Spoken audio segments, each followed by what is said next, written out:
Hey, welcome back to Holistically Healthy TV. I'm your host, Jim Burdumy, and today's episode 30, and I'm really excited to be here at Dental Wellness Center with Dr. Hyo, aka Tony Lim.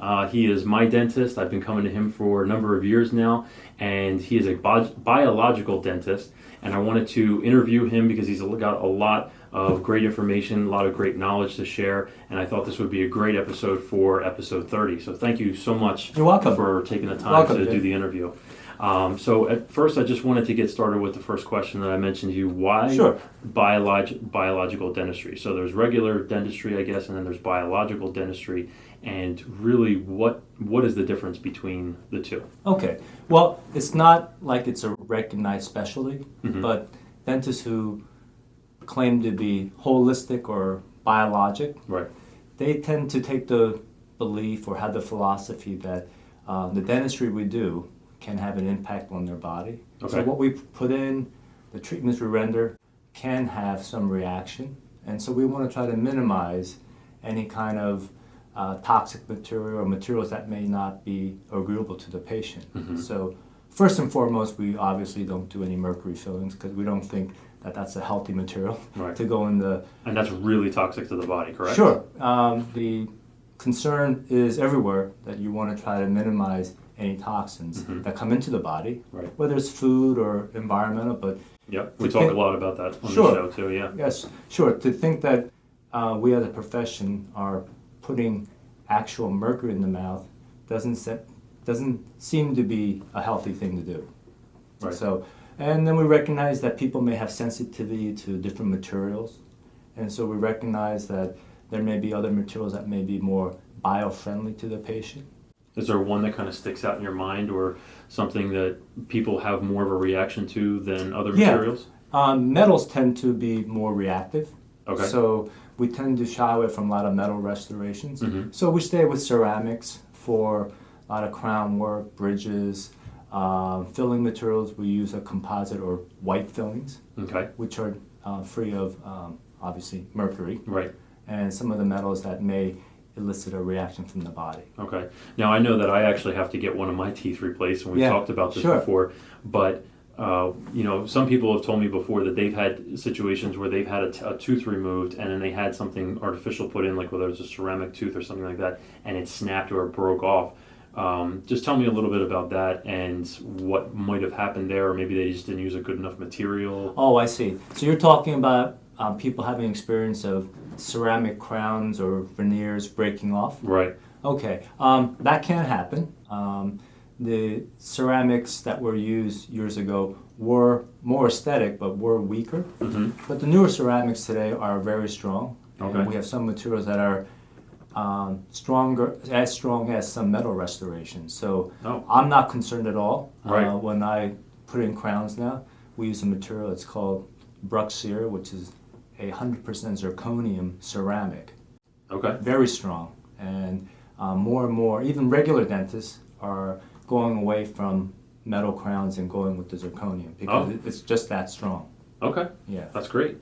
So what are some of the risks of root canals? I know we've talked about this in the past before, and I just wanted you to explain to everybody else, what are some of the risks associated around root canals? Okay. Because that's actually why I have to have my tooth extracted, and so I want to share that with everybody else. Sure. Well, first of all, when you get a root canal done, or when some doctor recommends a root canal, you usually have a tooth that is either the nerve is already dead or infected, or the tooth has a nerve that is irreversibly inflamed, meaning that it can heal, which would explain for high sensitivity or being very sensitive, or if it hurts all the time or it hurts very severely. That indicates that that nerve is going bad. Nothing we're going to do will heal that. So that's another reason why a person would get a root canal. Okay. But our concern is that when you do a root canal, you have a tooth now that is dead, and anything dead in the body tends to attract bacteria or get infected. Think about a nail that you damage, hitting with the hammer. What happens after some time? It can get infected. Right. Or you get some splinter in your hand or finger, and after a while it starts to fester. Right. So that's sort of the logic we use and let patients know that root canals can have a problem later on. It may not be right away. Mm-hmm. It may be 5 years, 10 years, 15 years. It doesn't mean that you're going to be problem-free. Okay. I think most patients think that, I get a root canal and I'm set for life. I don't have to worry about that tooth. Right, yeah. But it is an attractant for bacteria. It can get reinfected. And in fact, it's a dead tooth, so it's more brittle. That makes sense. Yeah. And so some patients have a history of having multiple root canals done on the same tooth. Wow. 3, 4 times. Really? Yeah. So you would think, at which point do you say, well, maybe this is a flawed procedure? Right. And why spend more money on getting another root canal? Exactly. If you could just get it extracted and not really have to deal with the bacteria buildup, correct? Right. And to be totally honest, we have patients that elect to get the root canal done, and we support them, but we want to give the patients a choice. Right. And when a tooth is going bad, or there's a tooth that's dead, we offer a legitimate choice of having the tooth pulled, and you can replace that tooth by doing an implant or doing a bridge, Mm-hmm. or depending on the location, the way in the back of the mouth, you may not need to get anything done.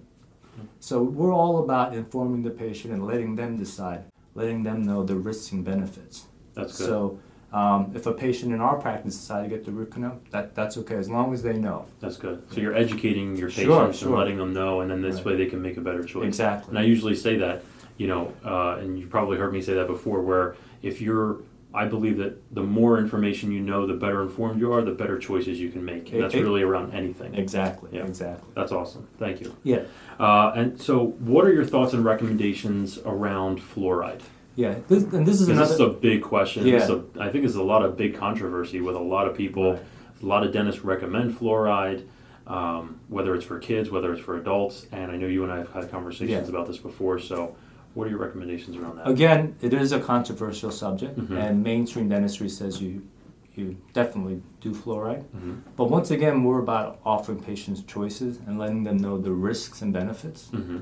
And fluoride by itself can be toxic. If you just read the label on a toothpaste that has fluoride, Mm-hmm. if you swallow a pea-sized amount, a child, the directions are given that they should contact the poison control center. Right. Because there is that much fluoride that can be damaging or harmful to a patient. Right. So we get concerned when a lot of dentists say you have to get fluoride treatments. They have this high concentration of fluoride in the mouth, and a 7, 8-year-old patient isn't able to deal with it. They're swallowing it. Is that smart? We don't know, right? Right. Yeah. How much fluoride are they ingesting? When a pea-sized amount of toothpaste can be dangerous, right? Right. And then also, there can be some debate about, really, does fluoride really slow down cavities? Now, the city of Philadelphia, the water is fluoridated. Yeah. Yeah, I grew up with it. Yeah, but people still get cavities. Mm-hmm. So what's the, again, risk and benefits of doing something that isn't completely as healthy or are effective as they claim? Yeah. Now, are cavities somewhat genetic? Because I know that my father doesn't really have the best teeth, and I'm not sure how my mom's are, but I've never had a cavity, knock on wood, and I'm currently 33 years old. Yeah. And it seems like, I just have really good teeth, and you've told me that before. So how are cavities really, predicted? Okay. A cavity in a tooth starts because there's a weakening of the enamel. Okay. And that enamel gets weakened by acids, and the bacteria in the mouth and the foods we take in produce acids, which can start to weaken the enamel. Mm-hmm. But if you got good genes, you may have enamel that's maybe thicker or more impervious to acids, or maybe your saliva is more alkaline. Maybe you have saliva that is has a better flow or quality. Okay. Because your saliva has minerals that can actually plug up those tiny little openings in the enamel that can turn into cavities. I don't know if you're aware, or most people know that, but your saliva is very important in neutralizing the acids and also plugging up those tiny little openings in the enamel with minerals to try to prevent cavities. Oh, okay. So if your diet's not good and your which mine is. is excellent, and your genetics aren't good, which you may have good genetics, or you said your dad had cavities. Right.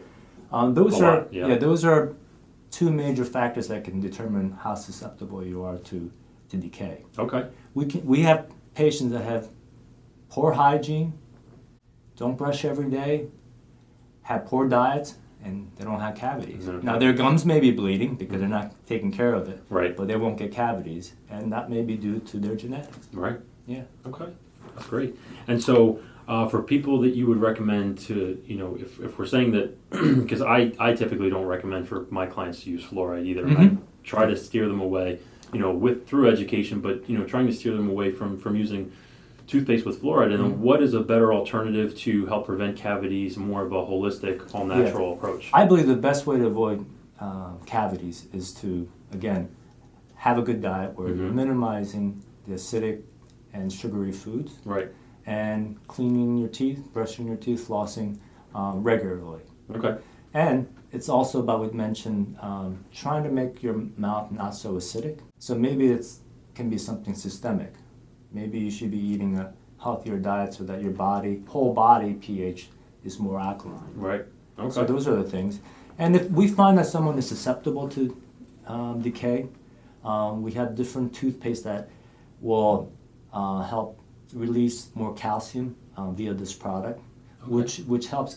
We can help some teeth that are weak, maybe not get cavities. Okay. All right, Because is that what it fills in the minerals? exactly, It'll help fill in the the gaps calcium there? from this material. Okay. It's called MI paste, and it can only be dispensed through a dental office, but that's what we use in lieu of fluoride. Okay.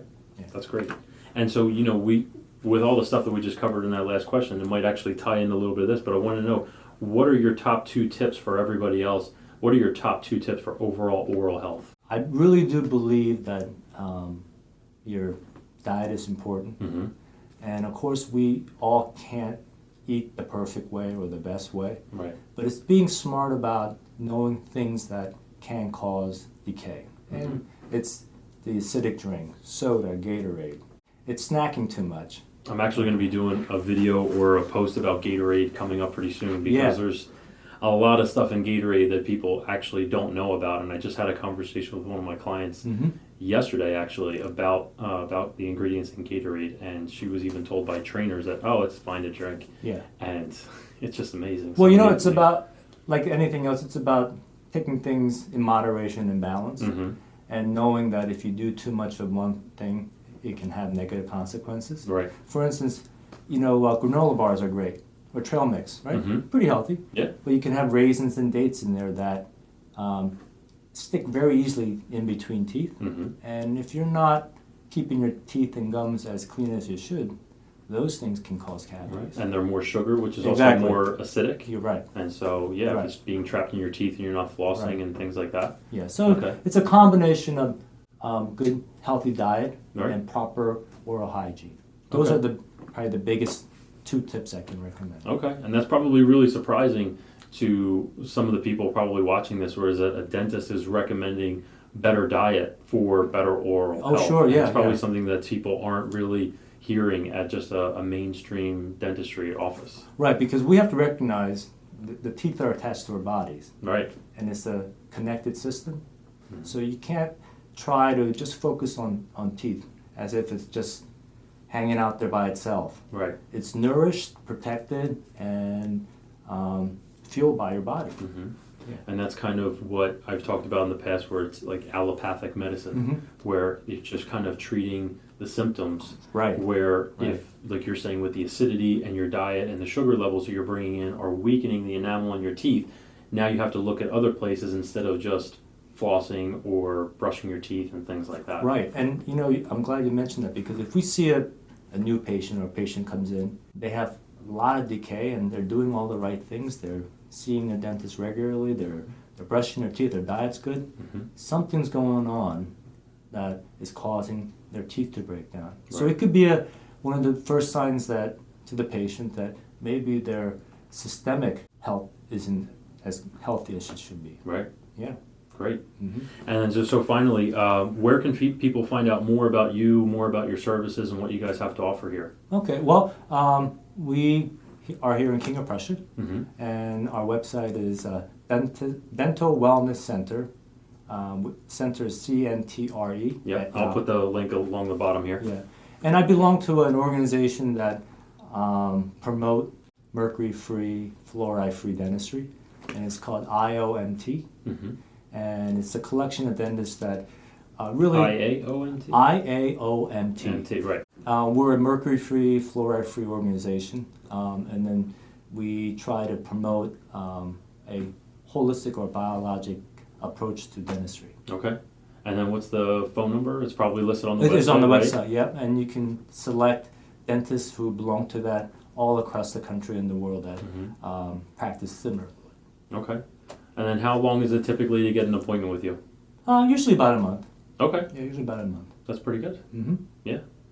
Well, thank you so much. This is amazing. I hope you really liked the video. Please check out the website. Like I said, I'll have it below, and I'll have it in the description below of the video. There's a lot of good tips in this video that I hope you'll actually start to implement in your life, and you've probably heard a lot of similarity between what Dr. Lim has said and then what I have said before, in that not just treating one particular part of the body, but looking at the body in a holistic manner, hence Holistically Healthy TV. So please stay tuned. Thank you so much again. You're welcome. Thanks, Jim. Thank you very much. Stay tuned till next time, because together, you and I, we're getting healthier every day.